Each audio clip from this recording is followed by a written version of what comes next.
I'm sitting here at 76 years old,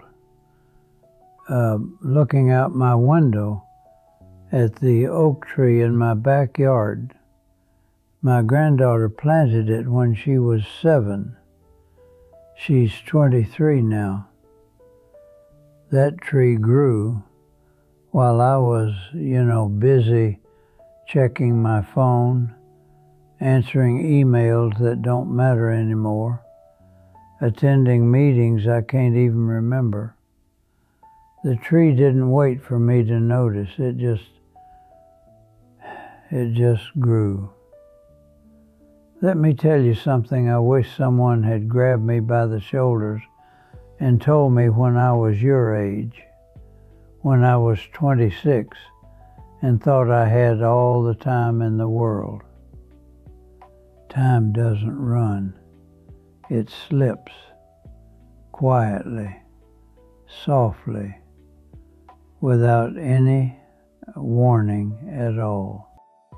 When I was young, God, that feels like yesterday, and 100 years ago at the same time, I treated time like an endless river. I remember thinking, I'll call Mom next week. I'll take that trip next year. I'll spend more time with the kids when this project is done. Next week turned into next month. Next year never came. The project was never really done. I wasted days being angry at people whose names I can't even recall now. I wasted months nursing grudges over like slights so small I had to strain to remember what they were about. I wasted years, whole years, chasing promotions, bigger houses, nicer cars, things that seemed so important then, things I was sure would make me happy. They didn't. You know what I remember from those years? Almost nothing. It's like I sleepwalked through entire decades. I can tell you what kind of car I drove in 1985, but I can't tell you about a single conversation I had with my son that year. He was 12. 12. That precious age when they're not quite children anymore, but not yet pulling away. And I have nothing, just a blur. The wake-up call came in my late 50s. I was cleaning out the attic, one of those things you put off forever until you can't anymore. And I found a small wooden box I hadn't seen in decades. Inside was a pocket watch my father gave me on my 21st birthday. I remember that day. He didn't say much. He never did. But he put that watch in my hand and said, "Every tick is a gift. Don't waste it." I nodded, said thank you, put it in a drawer and forgot about it for 35 years. When I found it again, I wound it up, expecting to hear that familiar tick. Nothing. The watch had stopped. The hands frozen at 3:47. I don't even know if that was AM or PM, or what year it stopped, or what I was doing when it did.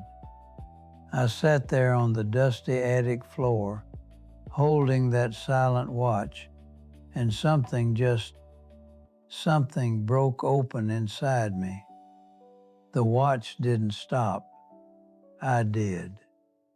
I stopped noticing the moments that mattered. I stopped really looking at my wife when she talked to me about her day. I stopped playing with my kids because I was too tired, too stressed, too busy. I stopped calling my parents because I'd do it this weekend, and then this weekend would slip past, and I'd promise myself next weekend. My father died on a Tuesday. I was supposed to visit that Thursday. I'd been supposed to visit a lot of Thursdays. You want to know the cruelest thing about time? It's generous at first.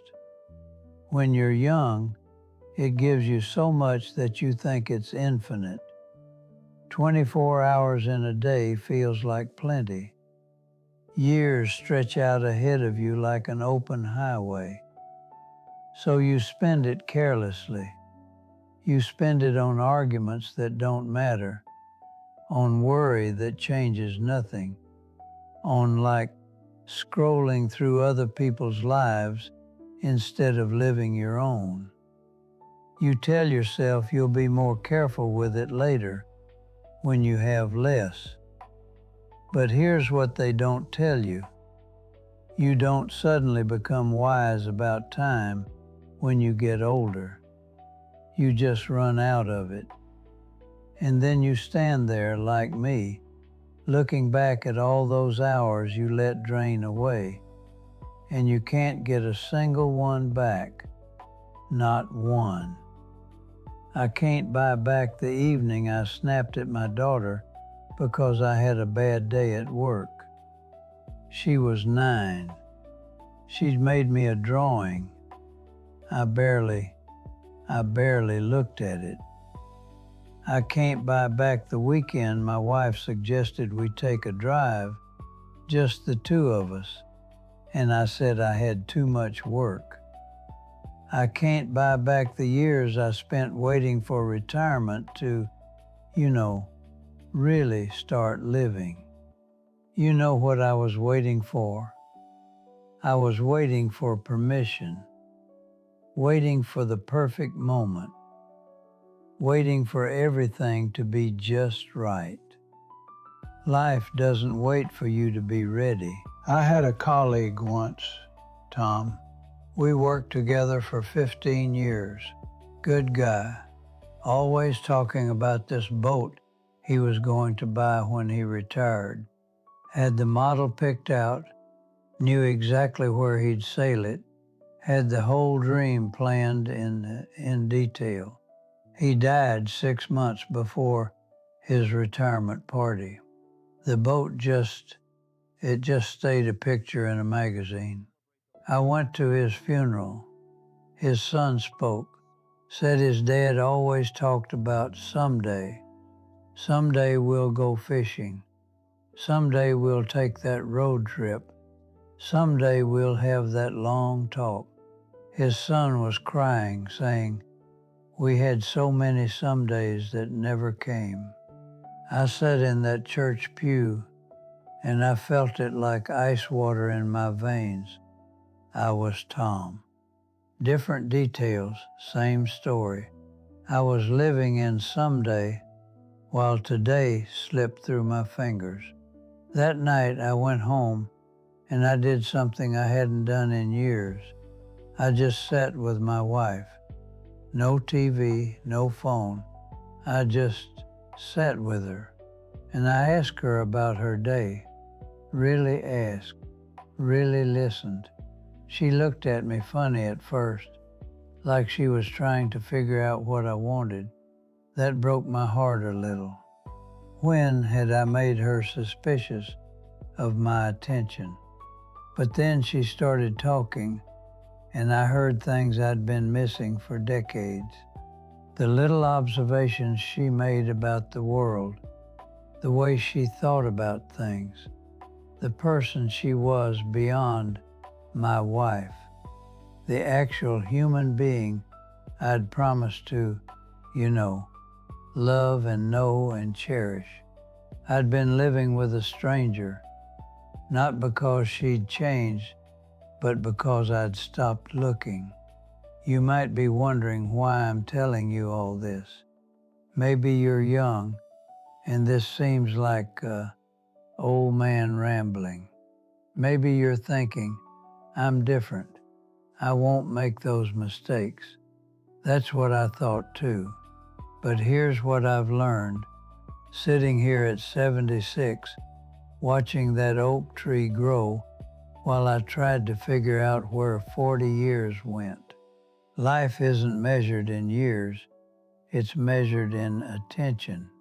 Those moments when you're fully present, when you're actually in your life, instead of thinking about the next thing or the last thing.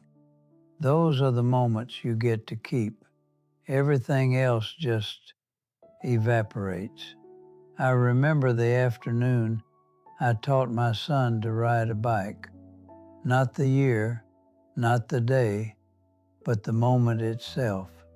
I can still see his face when he realized he was doing it, pedaling on his own. That feeling of his small back under my hand before I let go. His laugh when he didn't fall.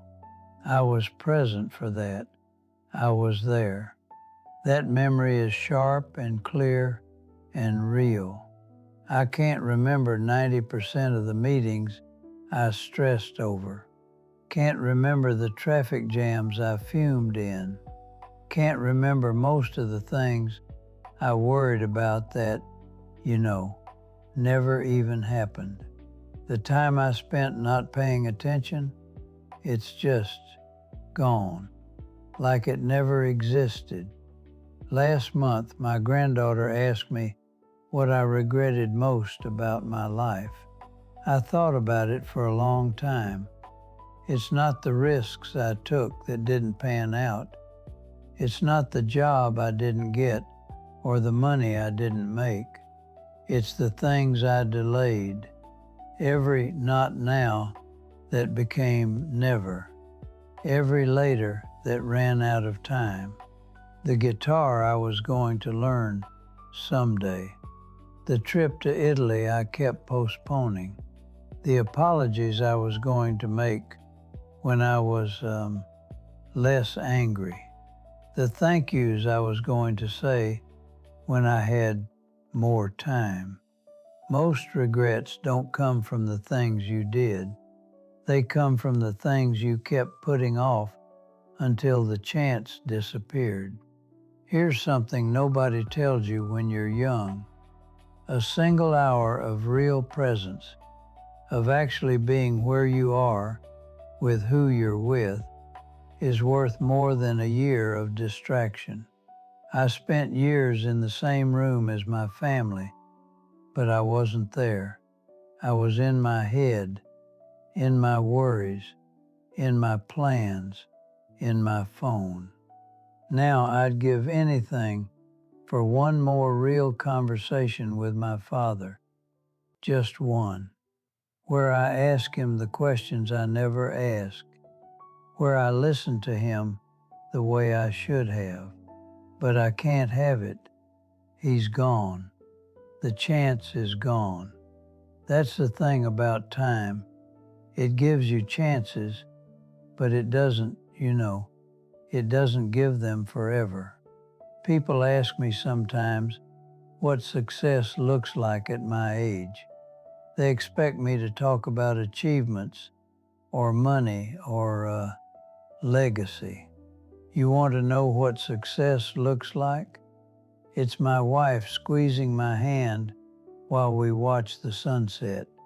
It's my son calling, not because he needs something, but because he wants to talk. It's my granddaughter texting me pictures of that oak tree she planted.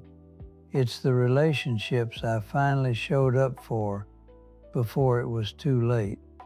That's what survives.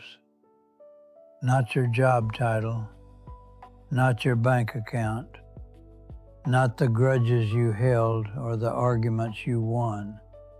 People remember how you made them feel. They remember if you were there, really there. And I wasn't for so many years. I was busy. I was stressed. I was tired. I was distracted. I was everywhere but present. If I could go back and tell my 26-year-old self one thing, it would be this. Your future self is begging you to start today.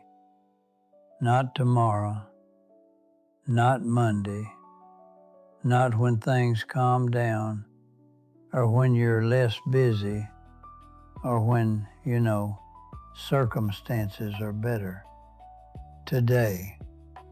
Start noticing your life today. Start valuing your time today. Start being present with the people you love today. Because I'm here to tell you, and I know you won't really believe me until you're here yourself, but later comes faster than you think. One day you're 26, and you blink and you're 76, and you're wondering where it all went. I've started a new habit in these last years. Every morning I sit in silence for 10 minutes. Just sit. No phone, no TV, no book, just silence. At first it felt excruciating. My mind raced. I felt like I was wasting time. But slowly something shifted. In that silence I found something I'd been missing my whole life.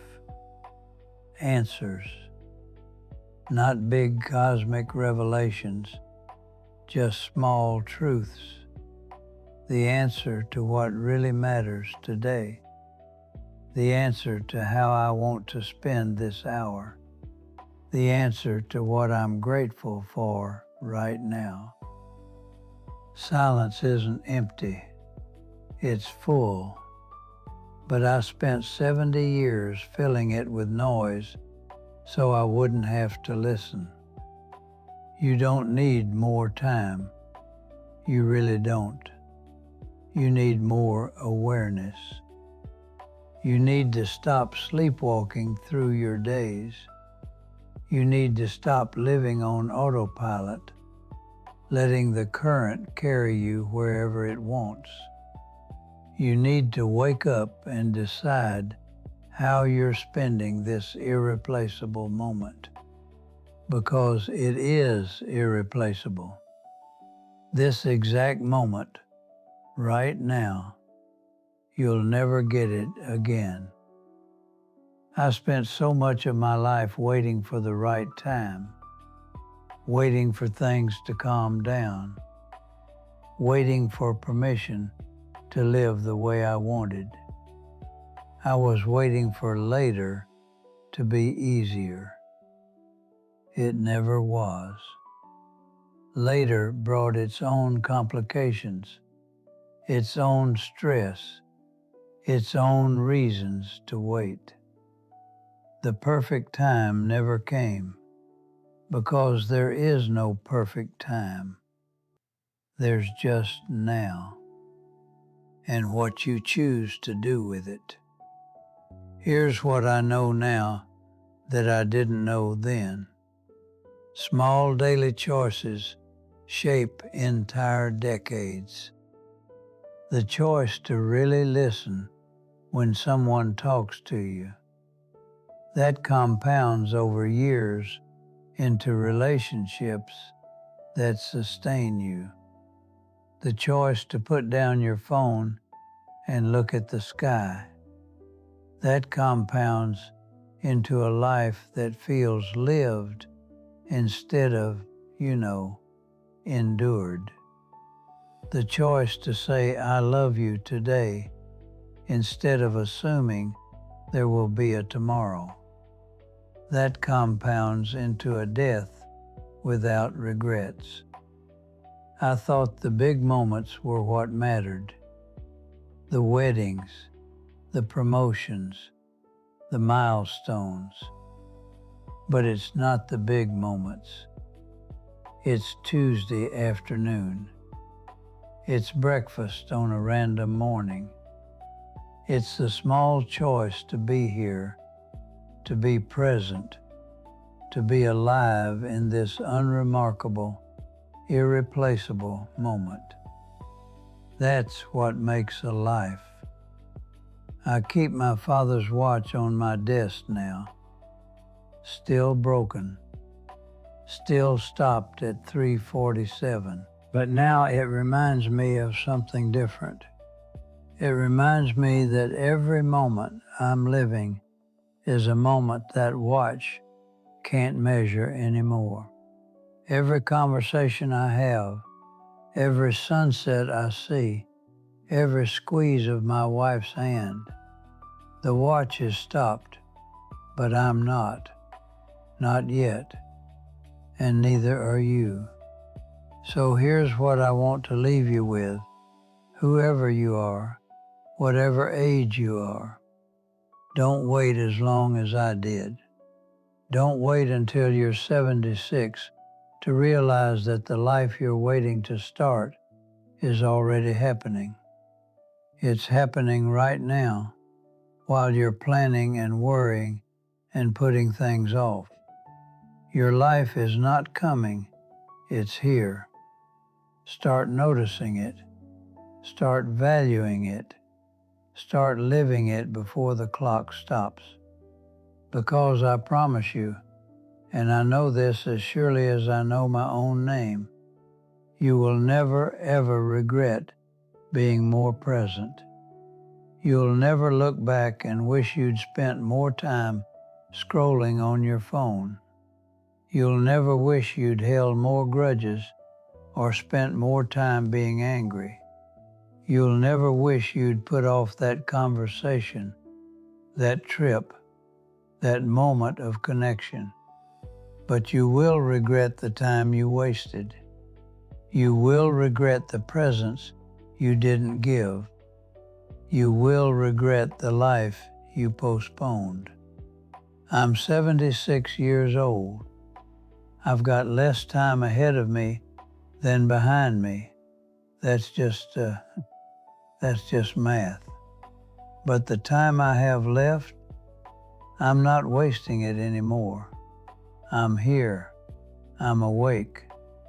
I'm noticing the oak tree and the sunset and the feeling of my wife's hand in mine.